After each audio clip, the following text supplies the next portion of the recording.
Hello.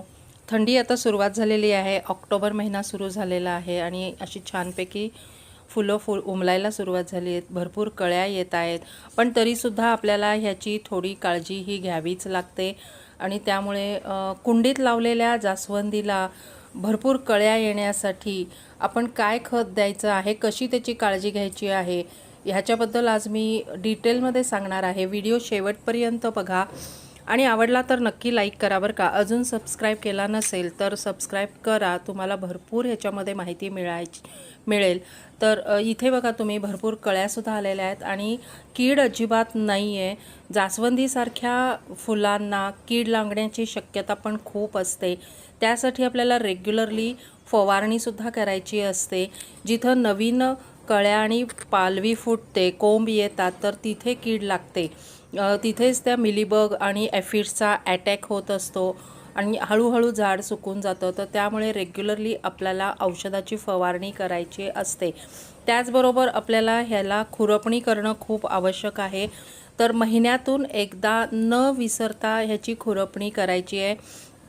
खुरपणी केल्यानंतर तुम्ही जर 1 दिवसानंतर खत दिलं तरी चालेल.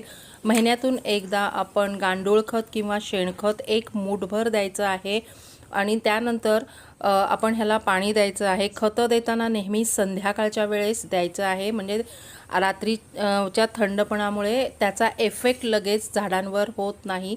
नाहीतर खूप उन्हामध्ये तुम्ही जर खतं दिली तर खतांमुळे लगेचच रोप जे आहे ते जास्त त्याचा मारा झाल्यामुळे सुकू लागेल किंवा वाळू पण शकतं. सो म्हणून रात्रीच्या वेळेस द्यायचं आहे. त्या ही फुलं देणारी जी रोपं आहेत ह्याला 7 ते 8 तास ऊन मिळेल ह्याची व्यवस्था करायचीच आहे. जोपर्यंत ह्याला चांगलं ऊन मिळत नाही तोपर्यंत फुलं छान येणार नाहीत. त्यामुळे भरपूर उन्हातच ही ठेवली पाहिजेत. 4 ते 5 तास तरी जरी ऊन मिळालं तरी चालेल.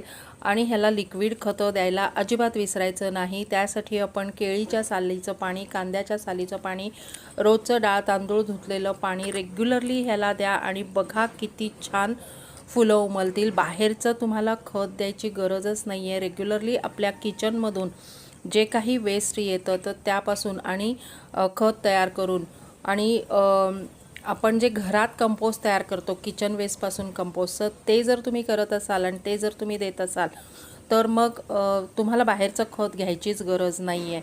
तर अशा प्रकारे थोडी देखभाल करा आणि मस्त फुलांचा आनंद घ्या. माझा व्हिडिओ आवडला असेल तर लाईक करायला विसरू नका. Thanks for watching my video.